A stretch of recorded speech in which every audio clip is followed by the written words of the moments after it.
Hello, class 12th student. Today I'm going to start a new chapter, that is 7th chapter. Topic is aggregate demand and related concept. This is part 1 from your book Macroeconomics. This this part, determination of income and employment, is going to relate it to this chapter, okay? And you can see in the board examination 12 marks question is asked from this unit, okay? So this unit is very important. You can see from the national income and related, this is the second important chapter from where 10 marks question is asked. After that, money banking 6 number and 12 numbers are allotted for determination of income and employment. So in this way you can understand this chapter is very important for your board examination. If you want to get good marks, so you have to learn this chapter properly. 6 marks question asked from this chapter, as well as 3 marks, maybe 4 marks or 1 marks, okay? Because it covered 12 marks, so obviously 3, 4 and 6 is asked from here. So I think you are going to pay attention for this unit, that is determination of income and employment. Actually this chapter is related to the first unit, where we had learned about how to calculate national income and related aggregate with the help of income method, expenditure method, and what the third method, beta? Income, expenditure and production method, that is also known as a value added method, okay? Here we are going to learn कि where economy is going to get equilibrium, okay? Actually the objective या aim of studying macroeconomics is related to this point कि where which income level will be there, all the people who are willing and able, they are going to get the employment. So this is related to that point. So for understanding equilibrium, it is required that we are able to understand first of all what is aggregate demand and what is aggregate supply. So this chapter is related to basically aggregate demand, aggregate supply, and equilibrium, and then excess demand and deficit demand, okay? So this unit covered 3 chapter in itself, okay student? So this is very important, okay? The syllabus in this unit, this is your 7th unit. In this unit, determination of income and employment, we are going to study aggregate demand and its component, propensity to consume, propensity to save, okay? Within that we are going to learn about APC and MPC, okay, and APS and MPC. So these things we are going to learn in this topic. After that, meaning of full employment, involuntary unemployment, problem of excess demand, deficit demand, measures to correct them, and change in government spending, availability of credit. So this is the syllabus of this unit, 7th unit, okay student? Now this 7th unit in itself cover actually 3 chapter, chapter 7, chapter 8 and chapter 9. When you are going to understand all these chapter properly, it's mean you are able to attain 12 marks question in your board examination, okay student? And July is about to over, so you are not having lot of time, and this year you have to make too much effort because you don't get teacher assistance, so you have to work hard yourself, okay? So today we are going to start the chapter 7, that is aggregate demand, aggregate supply and related concept, okay student? Now in this chapter, particularly 7th chapter, what is the content of this chapter? So in this 7th chapter we are going to learn about the meaning and component of aggregate demand. After that, linear consumption function. After that, linear saving function. Meaning and component of aggregate supply. Then meaning of consumption function, propensity to consume, meaning of saving function, propensity to save. After that, saving function, curve from the consumption function, derivation. It is very very important, and this time 1 6 marks question has been asked. Okay, addition of average propensity consume and average propensity to consume. After this, you are going to learn about marginal propensity to consume and marginal propensity to save. Okay, then you will learn investment function. After that, x and saving, x and investment, then meaning of ex post saving and ex post investment, and ultimately you are going to learn about concept of full employment, voluntary and involuntary unemployment. Okay, so this is the content for this chapter. Okay, today just there will be introductory class, so I'm going to tell you about in this today video I'm going to tell you about just the first one, meaning of aggregate demand and component of aggregate demand. So in this video we are going to cover only one point. Okay student, so let us start. Meaning of aggregate demand are aggregate expenditure. Remember, aggregate demand and aggregate expenditure both are the same thing. Why both are the same thing?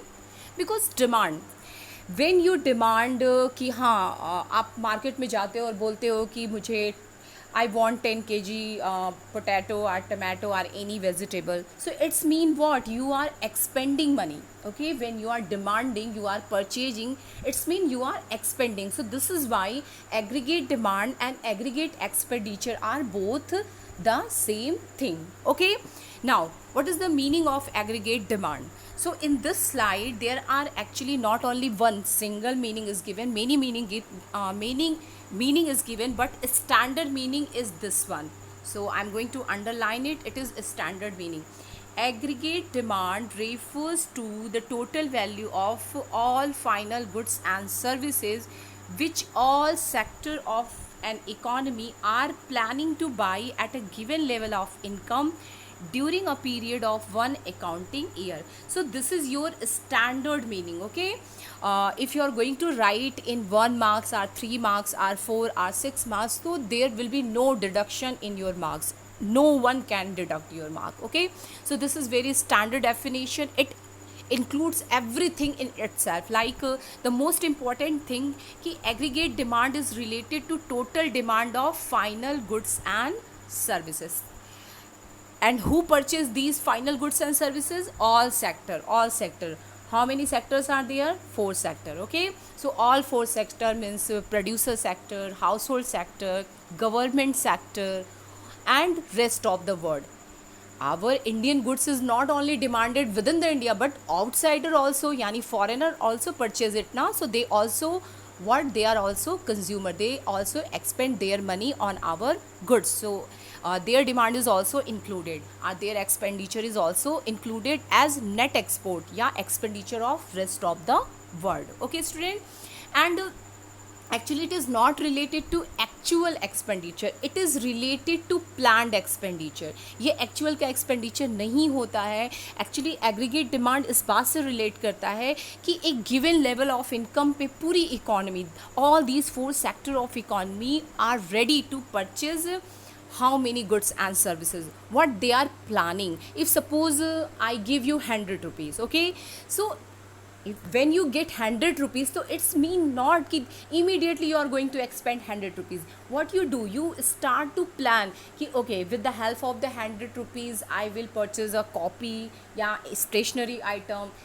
Someone, if I had given B person 100 rupees, so maybe he is too hungry, so he is going to think about what to purchase with the 100 rupees. Okay, suppose there is summer season, summer vacations are there. If I give 100 rupees to a 10-year children, okay, so what she or he is going to plan? So maybe she or he wants to buy some toy. So it depend, whenever you get money you started to plan. So this aggregate demand is related to this planning कि if money is given to you, income is given to you, so how much, all the 4 sector of economy, yani all the people, okay, all the 4 sector of economy, how much they are planning to purchase. So this is related to aggregate demand. So remember, there are four important points regarding this. First, it is related to all final goods, all final goods and services.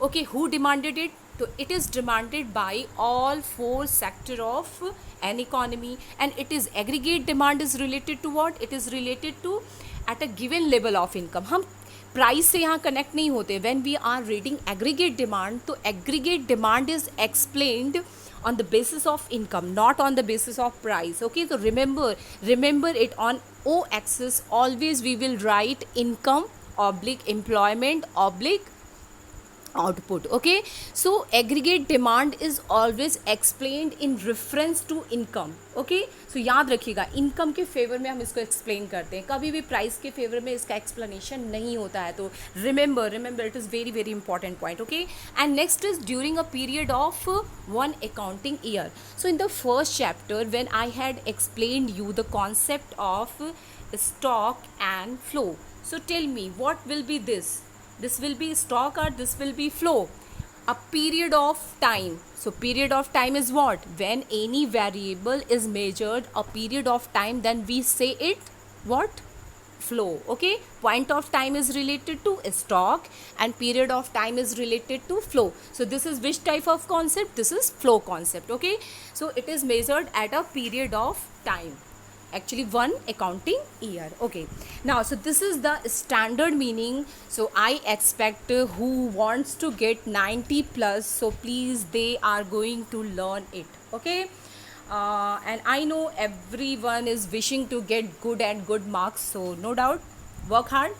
All of you are going to get good marks in your board examination. Okay student, now in a very very simple language, if you feel tough to learn this standard definition, that time you can learn this one also.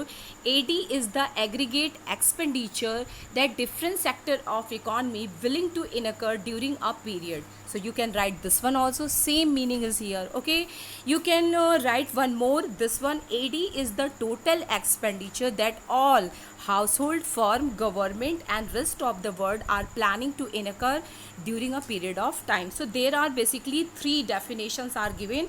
From my point of view, this is best one. Okay, and anyone you feel comfortable, you can write and you can learn. So I think you are able to understand what is the meaning of aggregate demand. Okay, in a very simple language, aggregate demand is the main 4 point related to aggregate demand. If you keep these 4 point in your mind, so there will be no problem in writing the meaning of aggregate demand. So the first point is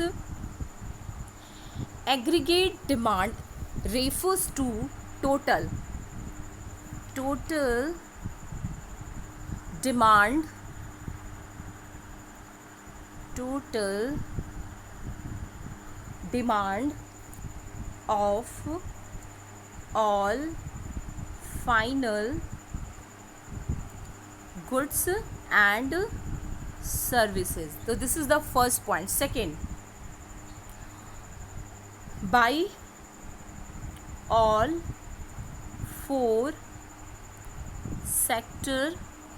Okay, so all 4 sector, 4 means household, government, producer sector and rest of the world. Yeah, from rest of the world. Okay, now the third point is at a given level of income. Okay students, so it is related to what? It is related to income. Remember this, it is not related to price. When you had learned the demand chapter, so demand in microeconomics, when we explain the demand, so demand explain the relationship between price and demand of a commodity. But here we are talking about demand of all goods and services by all 4 sector of economy. Okay, at a given level of income. Remember this is very very very important time, and many studious student make this mistake if teacher has not cleared this point. So remember, AD is always explained in concern of income.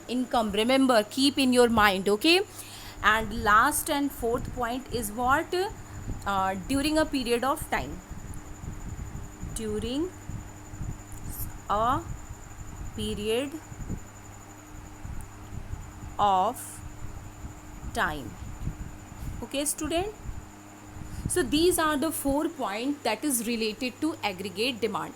Aggregate demand refers to total demand of all final goods and services, that is, which is demanded by all 4 sectors of economy. And what are the 4 sectors of economy? Household, government, producer, and rest of the world means foreigner. Within a country there are whatever household means all the families, government do the work of law and order. So they have to purchase many things like street light to for the park. They purchase many things. Okay, so in this way, as a general welfare, they purchase lot of things. So uh, government expenditure we include, producer expenditure we include, household expenditure we include, and rest of the month means whatever expenditure is done by the foreigner on Indian goods, that we include. So in this way, aggregate demand is the total demand of all final goods and services that is demanded by all 4 sectors of economy. And most important point is at a given level of income. Most important is what? At a given level of income. Okay, during a period of time. Last one is what? During a period of time. So it is what? It is a flow concept. Okay, national income is calculated at the end of accounting year. So it is a flow concept. Okay, so I think you are able to understand the meaning of aggregate demand. Now the second topic and the last topic of this video. Okay, component of aggregate demand in a 4 sector of economy.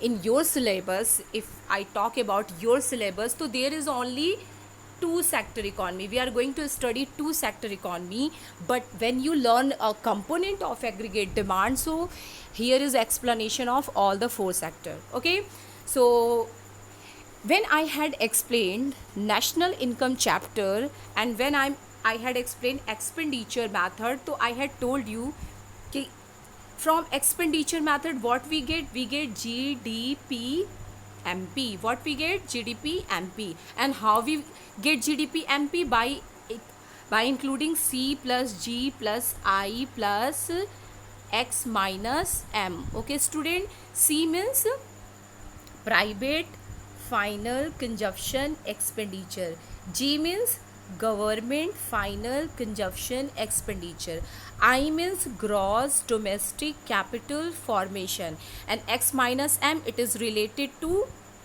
net export. Okay, student, so I think you had reminded. So component of aggregate demand, actually you are going to explain aggregate demand. Expenditure method I had told you now, that you are going to explain here. Okay, so both are related, so you don't need it to learn it separately. If you are knowing properly expenditure method and you had learned there properly, so same thing is here. Okay, so let me understand it.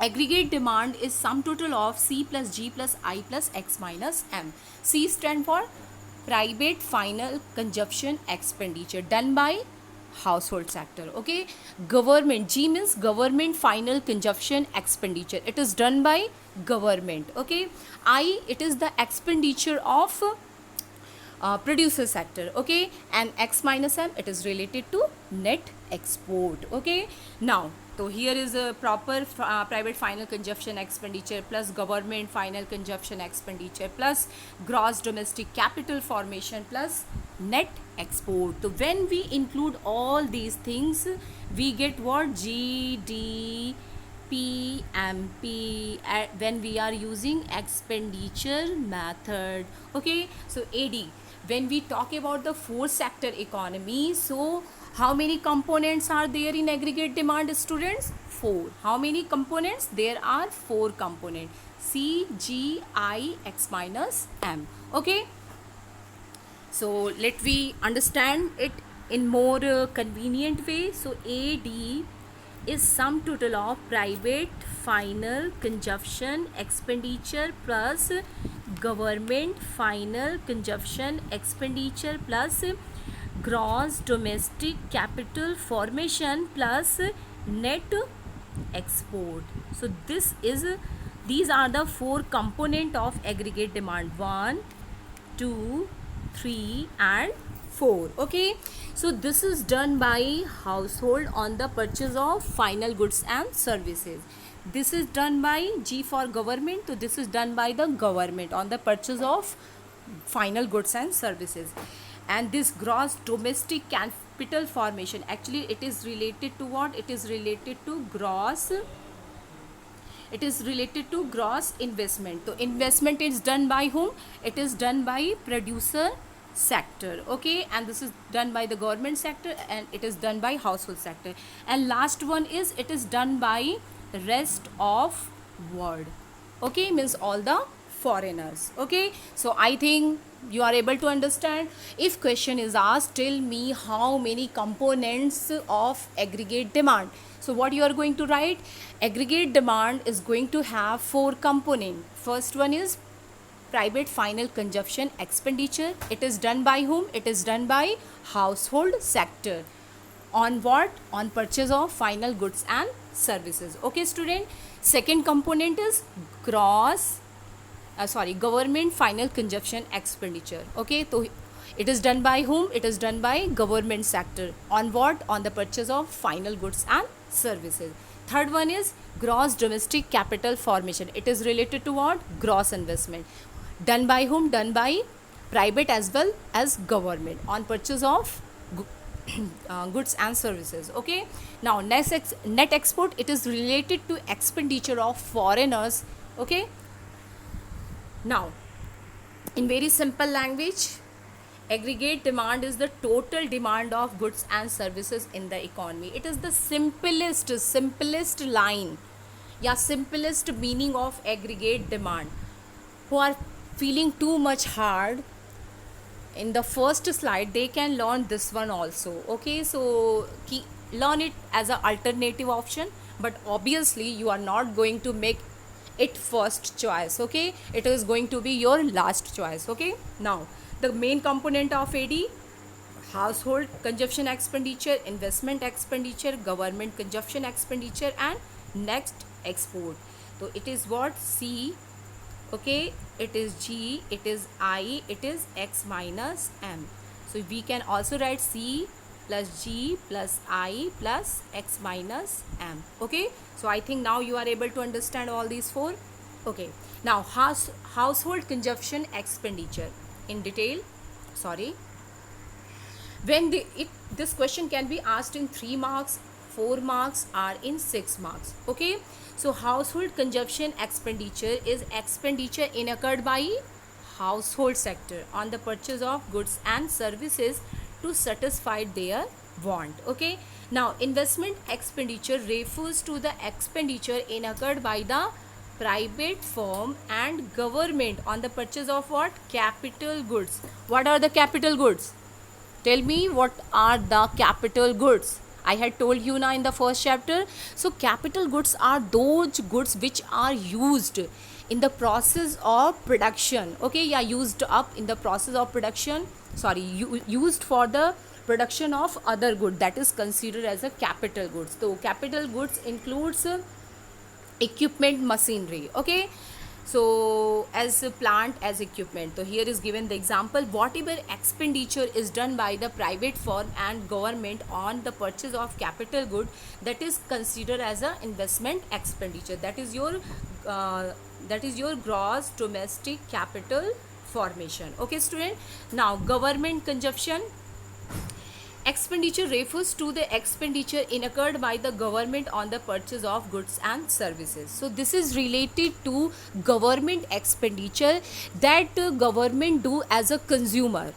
For maintaining law and order, government have to purchase lot of things. Okay, like for vaccination, they have to purchase vaccine. Okay, they have to purchase a street light. They have to purchase lot of things for maintaining law and order and defense, providing defense service. Okay, so these expenditure is included here. Okay, these expenditure is included in government final consumption expenditure. And government as a producer, whatever do the expenditure on capital good, that is included in investment expenditure. Okay, now what is next? Export. So it is difference between export and import. So import, in this way AD is equal to what? C plus I plus G plus X minus M. And in our syllabus we have to only learn what? C AD is equal to C plus I. Okay, so this is our syllabus. So in the syllabus just we have to learn this one. Okay, and that you have to keep in your mind whenever when you are going to explain theory. So just you have to keep in mind AD is equal to C plus I. Uh, C means what? Household consumption expenditure, yeah, private final consumption expenditure. I is related to what? I is related to gross domestic capital formation या फिर investment expenditure. Okay, student. So for today, this much only. Okay, thank you.